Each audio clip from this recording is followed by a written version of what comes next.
Odiseo, más conocido como Ulises, la versión latina del nombre griego, fue uno de los más importantes héroes griegos de la guerra de Troya. Sin embargo, es aún más famoso por la aventura a la que se tuvo que enfrentar tras la propia guerra, el regreso a casa, a Ítaca, narrado por Homero en la Odisea. Inicio del retorno a casa. La ciudad de Troya fue asediada por los griegos durante 10 años. Finalmente fue capturada por medio del engaño del famoso caballo de madera.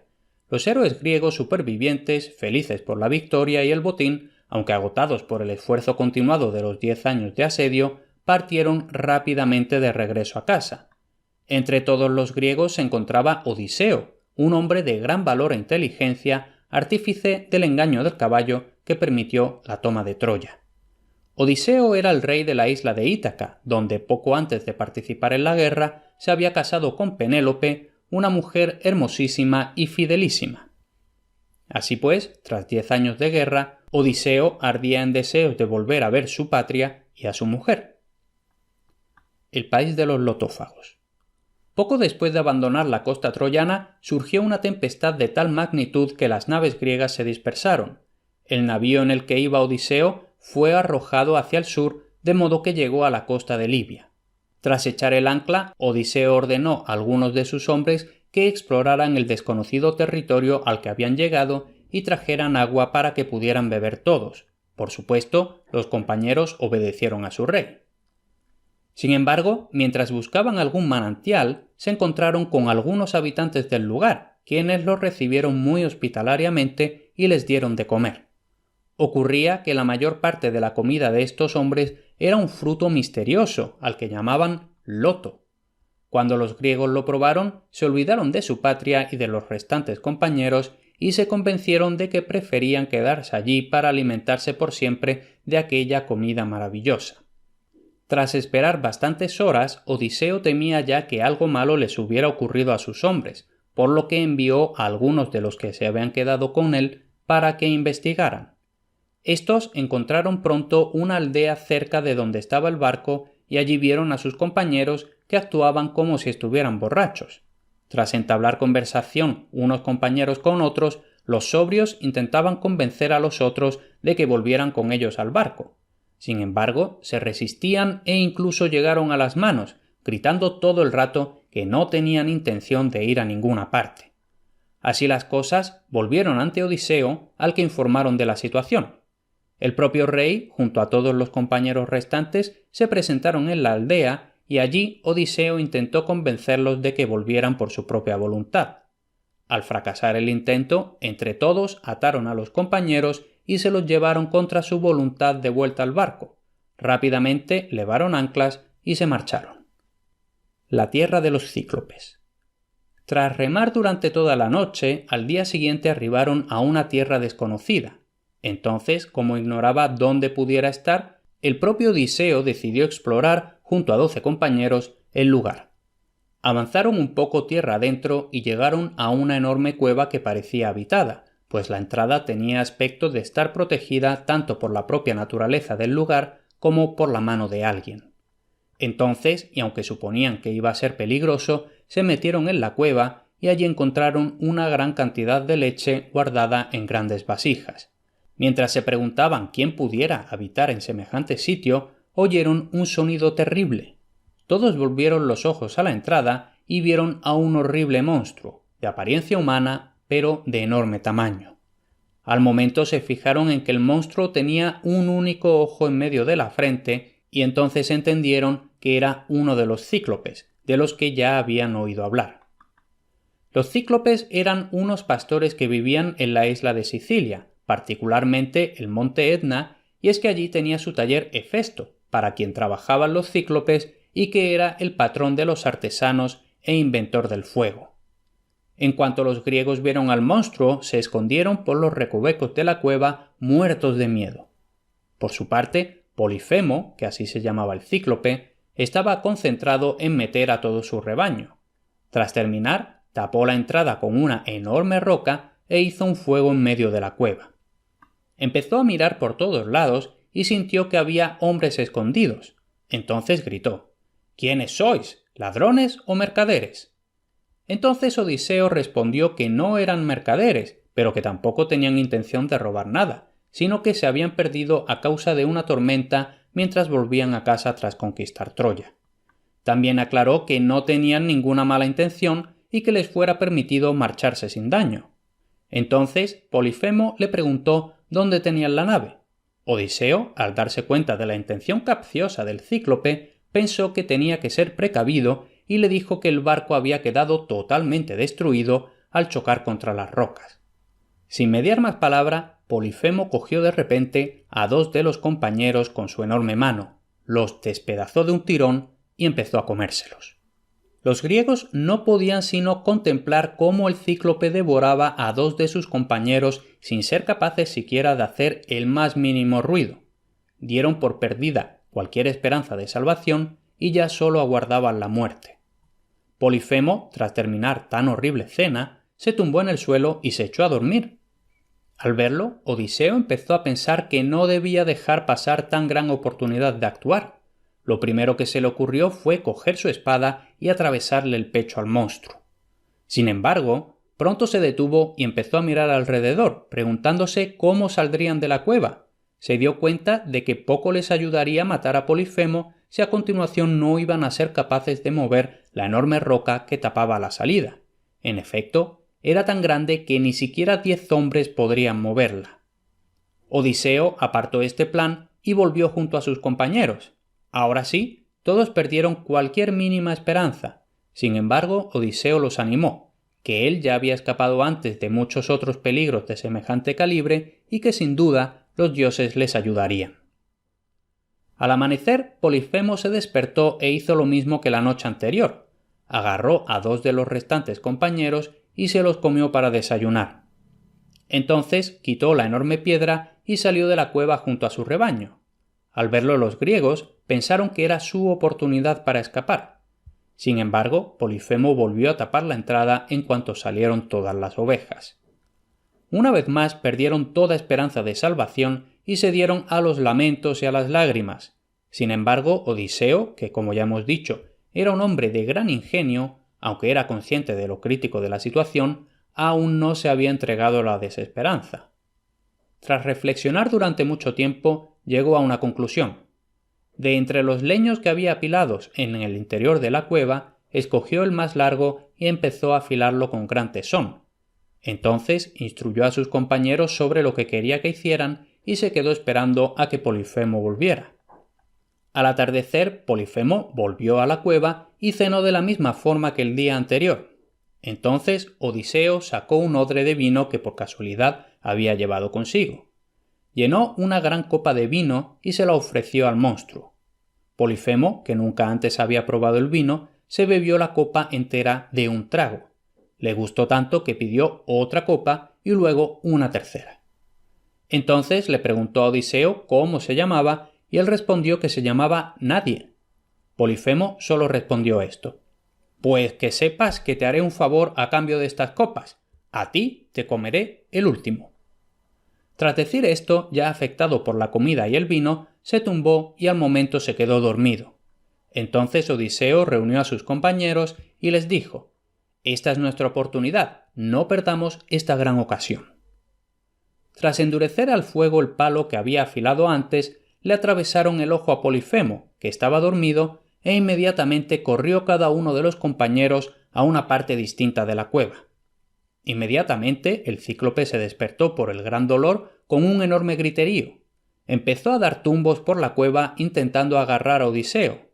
Sin embargo, como estaba totalmente ciego, no encontró a ninguno de los griegos. Entretanto, los demás cíclopes, al oír el gran griterío, se arremolinaron frente a la entrada de la cueva y le preguntaron a Polifemo qué estaba pasando y a qué venían tan terribles gritos. A esto Polifemo respondió que había sido gravemente herido. Los demás cíclopes le preguntaron quién había sido el que lo había herido.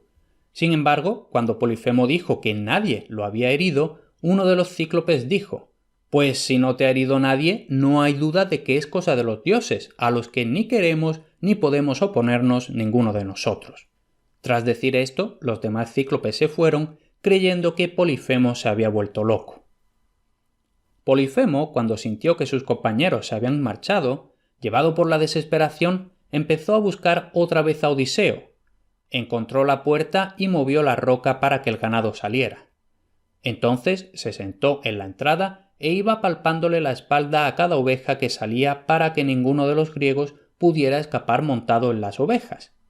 En cuanto vio la estrategia del cíclope, Odiseo entendió que su salvación residía en el engaño más que en el valor.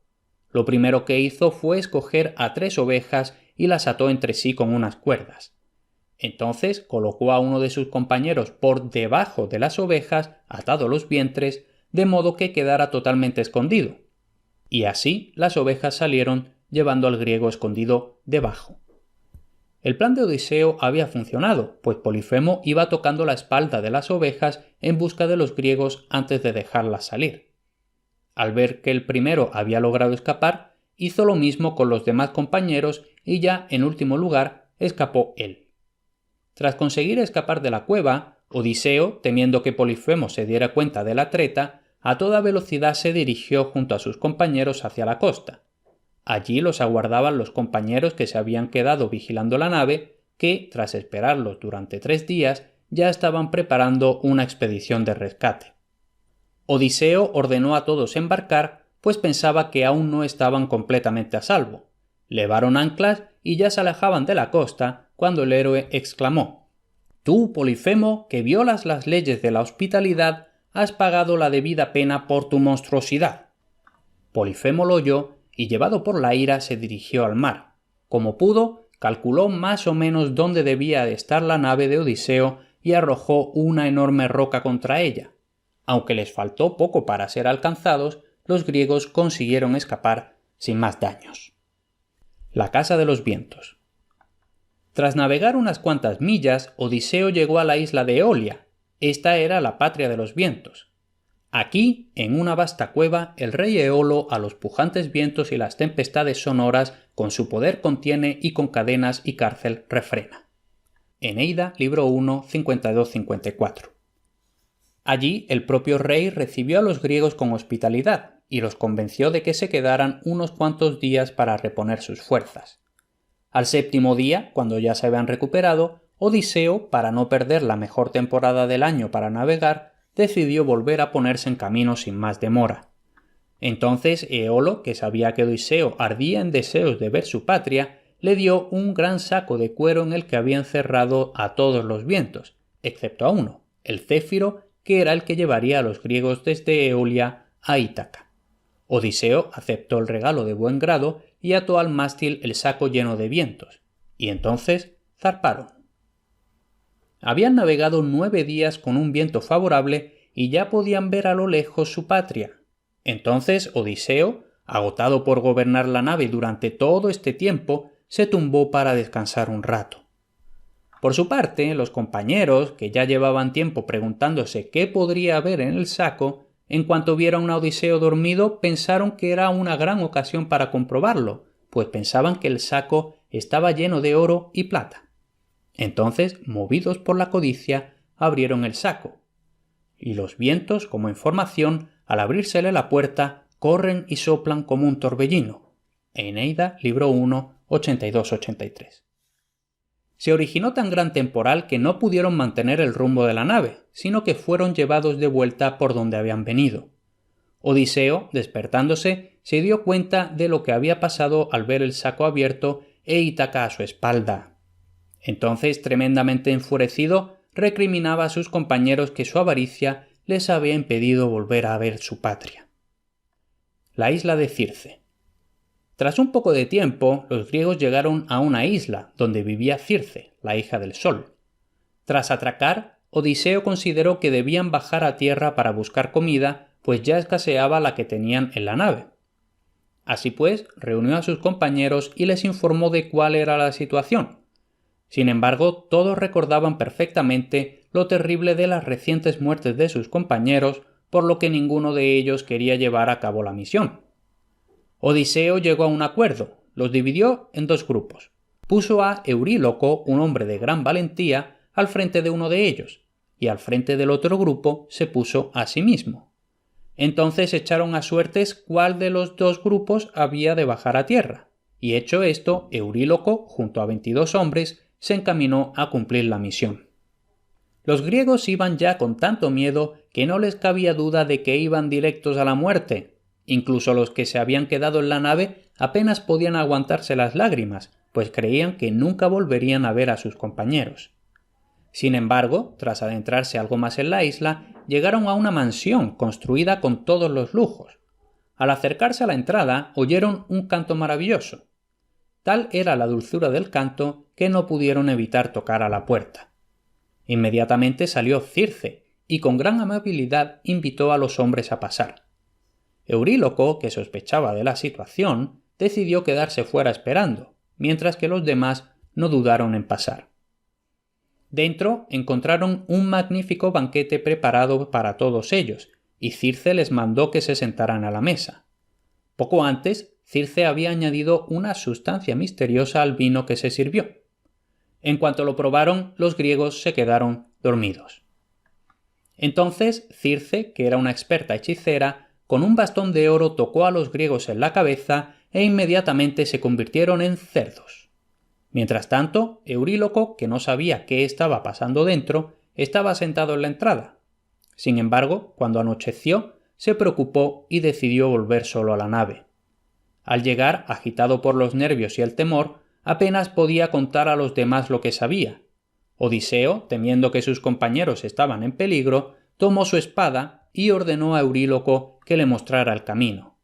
Sin embargo, éste, abrazando a Odiseo con muchas lágrimas, empezó a rogarle que no se expusiera a tan gran peligro, pues si le ocurría algo, sería el final de todos ellos.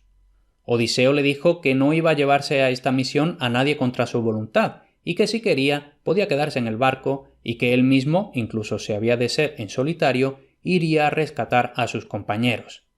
Entonces saltó de la nave y sin más compañía se puso en camino. Llegó a la magnífica mansión y decidió entrar inmediatamente, pues suponía que aquella debía de ser la mansión de la que Euríloco le había hablado. Sin embargo, al poner un pie en el umbral, de repente le salió al encuentro un joven de gran belleza con un bastón de oro.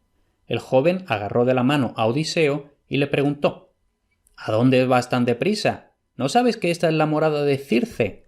Ahí dentro están tus compañeros, convertidos en cerdos. ¿Acaso quieres que te pase lo mismo? En cuanto oyó la voz, Odiseo reconoció al dios Hermes. Sin embargo, ni siquiera el dios pudo disuadirlo de su plan. Cuando Hermes se dio cuenta de ello, le dio una hierba y le dijo que tenía un gran poder contra los encantamientos. Toma, y cuando Circe te toque con el bastón, asegúrate de ir contra ella con la espada desenvainada. En medio de la conversación abandonó su apariencia de mortal y desapareció de su vista a lo lejos hacia el ligero aire. Eneida, libro 4, 277-278. Tras un momento, Odiseo, preparado para enfrentarse a cualquier peligro, tocó a la puerta. Una vez abierta, la propia Circe le dio la bienvenida. Entonces todo ocurrió igual que con sus compañeros. Vio una magnífica cena dispuesta y Circe le dijo que se sentara. Cuando hubo comido, Circe le dio a Odiseo una copa de oro llena de vino. Aunque sospechaba que estaba envenenado, Odiseo se terminó la copa. Entonces Circe le tocó la cabeza con el bastón y pronunció las mismas palabras con las que había convertido a sus compañeros en cerdos. A partir de aquí, sin embargo, todo ocurrió de forma diferente, pues la hierba que Hermes le había dado a Odiseo era tan poderosa que ni el veneno ni el encantamiento tuvieron ningún efecto. Por su parte, Odiseo hizo lo que el dios le había recomendado. Con la espada desenvainada se lanzó contra ella y la amenazó. Entonces Circe, viendo que sus artes mágicas no habían funcionado, llena de lágrimas, empezó a rogarle que la perdonara. Dándose cuenta de que había conseguido atemorizarla, Odiseo le ordenó que transformara inmediatamente a sus compañeros a su forma original. Aunque Odiseo no los había visto aún, el dios Hermes le había contado que habían sido convertidos en cerdos. Y añadió Odiseo que, si no lo hacía, se lo iba a hacer pagar a Circe. Ella se echó a sus pies y con muchas lágrimas le prometió que haría todo lo que él le ordenara. Mandó a sus criados que trajeran a los cerdos y estos, cuando reconocieron a Odiseo, se afligieron por no poder informar a su rey de lo que había ocurrido. Entonces Circe les dio un ungüento e inmediatamente volvieron a su forma humana. Con gran alegría, Odiseo reconoció a sus amigos y envió a un mensajero para que contara a los demás griegos que había conseguido recuperar a sus compañeros. Los griegos se reunieron en casa de Circe y se dieron a la celebración. Nuevamente a la mar. Al día siguiente, Odiseo quería irse de aquella isla lo más rápidamente posible. Sin embargo, Circe, al enterarse de sus intenciones, pasando del odio al amor, empezó a rogarle que se quedara unos cuantos días más. Consiguió convencerle y entonces le resultó más fácil seguir persuadiéndolo para que prolongara su estancia. Después de pasar un año entero con Circe, Odiseo anhelaba ya volver a su patria. Así pues, convocó a sus compañeros y les reveló sus intenciones. Sin embargo, la nave era prácticamente inservible a causa del desuso y las tempestades. Visto esto, ordenó reunir todo lo necesario para reparar la nave. Se dedicaron a ello con tanto entusiasmo que al tercer día ya lo tenían todo preparado. Por su parte, cuando Circe vio que todo estaba listo para que los griegos zarparan, le rogó a Odiseo que cambiara de idea. Él, sin embargo, para no perder el buen tiempo, consideró que debía darse prisa y entonces zarpó. Aún habría de afrontar Odiseo muchos peligros antes de volver definitivamente a su patria, pero sería demasiado contarlo todo aquí. Este relato es un resumen de la historia de Odiseo que se limita a lo más importante del regreso a Ítaca. No es un relato completo y detallado de todo lo que tiene que ver con el personaje ni el regreso, pues hay escenas completas omitidas. Si lo que buscas es una versión concisa, ligera y para casi todos los públicos de la Odisea de Homero, echa un vistazo a mi libro Las aventuras de Odiseo, disponible en ebook y en papel. Lo tienes en humanistasenlared.com/Odiseo.